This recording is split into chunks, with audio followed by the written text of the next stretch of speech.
Hi, Paul Feuerstein here from Dentistry Today. I'm the technology editor. And boy, what a pleasure with my friend, and I mean this sincerely, my good friend Steve White. Steve, we've gone through a lot together through this dental industry. And Steve is really one of my resources. When I need information about anything in particular, even if he doesn't know it, he pretends he knows it. So, Not sure that's true. Anyway, right now we want to talk about a product called DDS Rescue. And what's your actual position with DDS Rescue, Steve? I'm Vice President of Sales and Marketing. Okay, so what is DDS Rescue? Well, when we originally talked about setting this little interview up, we were talking about office backups and how important it is to back up your data and what if happens in case of some disaster, if there's a flood or a fire or a hurricane or whatever. And that's, to me, what DDS Rescue was, and that's what DDS Rescue seemed to be to the industry for a while. And all of a sudden, something's happening in the big, big world that's going to scare the daylights out of every one of us in this watching this video, to be honest with you, at home, in your office, all over the place, and this is where DDS Rescue comes in. So let's just get back up for a split second, go to the core basics. What in the heck is DDS Rescue in the first place?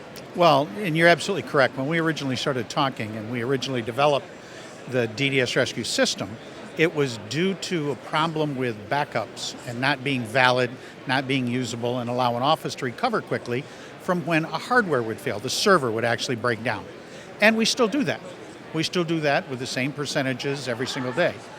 But what the difference is instead of a traditional backup system like removable disks that you interchange on a daily basis, this is a business continuity system. And it's significantly different in many ways. Part of it is backup, but it's done hourly. It's done, the entire system is backed up, your whole server, not just certain files. Very importantly, it actually turns around and validates the quality of the backup before you push it to the cloud. It's all encrypted, and very important, we monitor.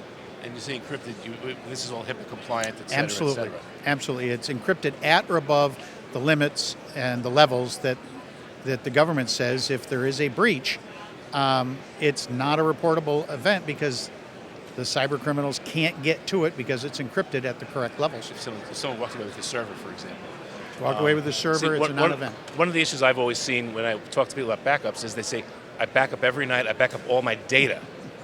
So if the server disappears, all you have is a box of data, which does absolutely nothing, to be honest with you.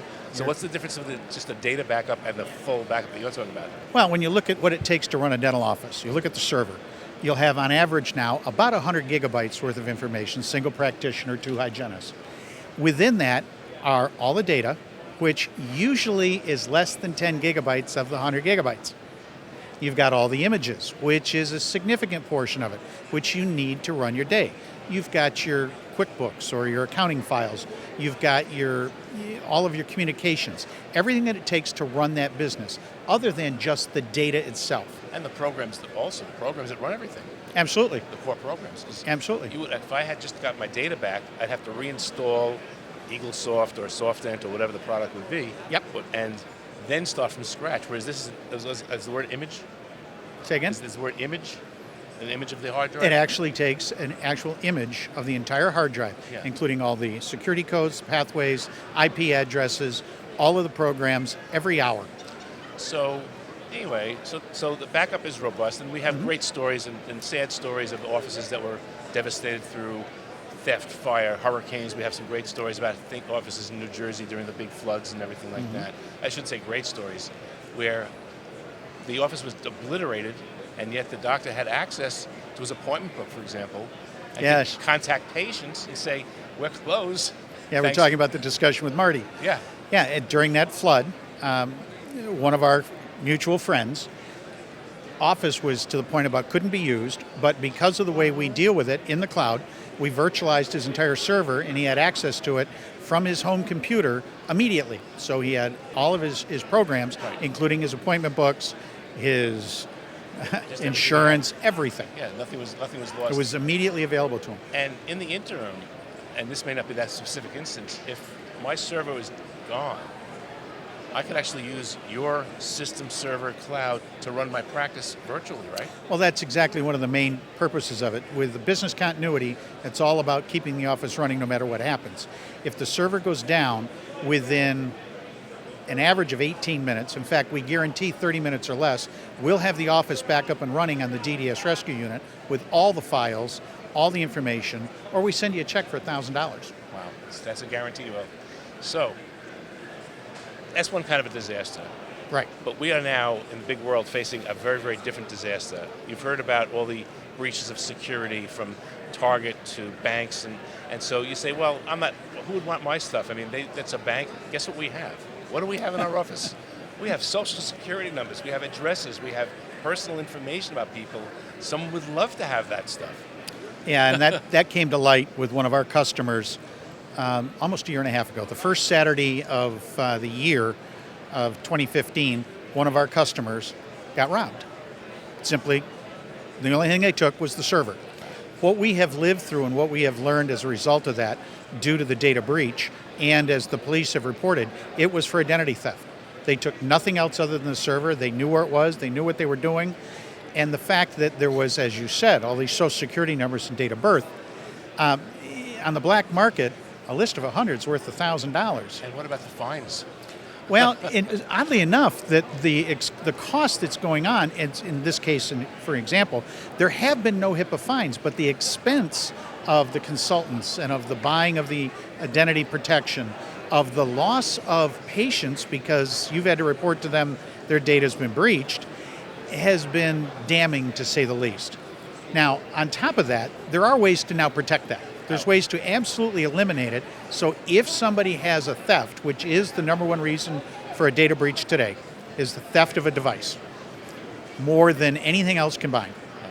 If that happens and it is properly set up and protected, it's a non-event. It's non-reportable. Because it's totally closed, encrypted. Everything's encrypted, everything's protected. The only thing you got to do is you call your insurance company and say, I got robbed. You buy a new server, we reload it through a special process, and it's a non-event. And now we get to the real good stuff. Well, this is, the landscape has changed. So this goes to my dear 90-year-old mother. Hi, Ma. My mother called me once and said, Paul, something's wrong with my computer. There's this big thing on my screen that says, all of your data is locked up. Please call this phone number. Mm-hmm.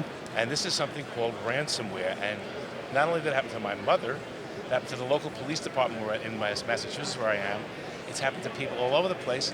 And these people say, send us $300 and we'll take care of you. And you go, $300? When they hit 10,000 people, that's pretty good money. But how does that happen in their practice? How can you get explain this a little bit better to me, because this is crazy. Well, it is, by the beginning of last year, by the beginning of 2015, the IT industry was saying that this is the single largest threat to anybody's computer. Now, since then, the number of pieces of threats has tripled and is growing at 10 to 13,000 new pieces every day, 7 days a week. There's a lot of crooks out there. Oh, there are. This is the number one cybercrime that's going on. And how do they do it? It's called spear phishing. It's the darndest thing. It's a Trojan software that, for example, you'll get a piece of mail from me, right, and it'll auspiciously say, Steve White. You and I exchange email, nothing to it. I've got in there something that says, understand you're trying to hire somebody, you might want to look at this resume. This is a recent example. So you get this in an office from a patient. Because they stole your email address. They stole the email address, and we don't know that they stole the email address because they do it very sneaky. So they get that, and then they just blast this out to as many people as they can. What they're trying to get you to do is click on something, because that launches the ransomware that, as you said, like happened with your mother, it immediately starts encrypting key files, and then it'll come up on the screen that says you have X number of hours, and it's ticking down back to zero to pay. The average that we've seen in dental offices is $400 to $900. If you pay it in this time, we'll send you the key to unencrypt your files. If not, we lock them forever. Now, there's your point. The FBI and Homeland Security has said a significant percentage never receive the key, even if you pay. Now, what we have noticed is because the encryption is so rudimentary, that when they unencrypt, the damage to the files are about 30 to 40% of the files are damaged beyond use. Wow. Now, it would seem that $400, $500, $600, $700, it's easy to pay. But first off, they ask you to pay it in Bitcoin. And I didn't know what Bitcoin was. So it takes a couple of days to get your dollars into Bitcoin. Then you send it off. The average time before you get the key to encrypt, if you get it, is 4 days. Wow. So you're out of business for 4 days. Well, plus the 2 days to get Right, the right. Bitcoin. So you're down for 6 days, and you got a loss of about 30% or more of your files. And here's the kicker. A Minnesota dentist actually did this, and it came back around and re-encrypted. So you don't know you've gotten rid of the virus. Then it may be sitting there ready to go off another time. It did it once already. So in simple terms, how am I protected by DDS Rescue? All right, DDS Rescue will help evaluate with an assessment the technical, the administrative, and the physical ways to decrease the possibilities of it happening. But since human factors in there, and thousands of new ones are out there every day, you can't completely eliminate it. So what you have to do is have a recovery plan. So with the business continuity, when you get hit with ransomware, like a recent article that came out of one of our customers, we told him he got hit before he knew it. You unplug the server. Yep. We immediately fail over. You're running the practice. You don't miss a patient. Then we have a protocol where that unit gets scrubbed clean, so everything's gone off of it. Then we plug our unit back into the server, transfer the information back in. It's a non-event. But you'll actually have to back up to like the hour before, the 2 hours before, or the day before. It's usually an hour. Yeah, before the thing hits. So you really We can haven't tell lost right when it hits. Wow. This is great. So the bottom line is just you got to protect your practice a lot. All the IT that's going on, everything's computerized, all your new files, all your new x-rays, cone beams, this, that, and the other thing, patient information. We could probably go on for another hour, Steve, but I think we're out of time. So where does the dentist get more information now? Well, the easiest thing to do is we've developed something called a data security assessment. And for Patterson customers, it comes at no charge. Oh. It's usually $199. And what happens is we will do remotely an assessment of all the vulnerable areas. Wow. And we will give you, the doctor, that verbally and in writing, observations, recommendations, and a full report to go to your IT person and say, all right, it's time to upgrade, for example, the firewall to decrease the opportunity. It's time to use a better antivirus. It's time to look at a really good recovery system. And to get into other details, some places, you must have a website. We do. I would hope it would be ddsrescue.com. It is ddsrescue.com. So if you want, give us both a call. We'll be glad to spend 2.5 hours more with you on the phone, give you all the details and scare the heck out of you. So Steve, as usual, always. a super pleasure. I always learn something. I learned something just now from you. Thank you. And thanks very much.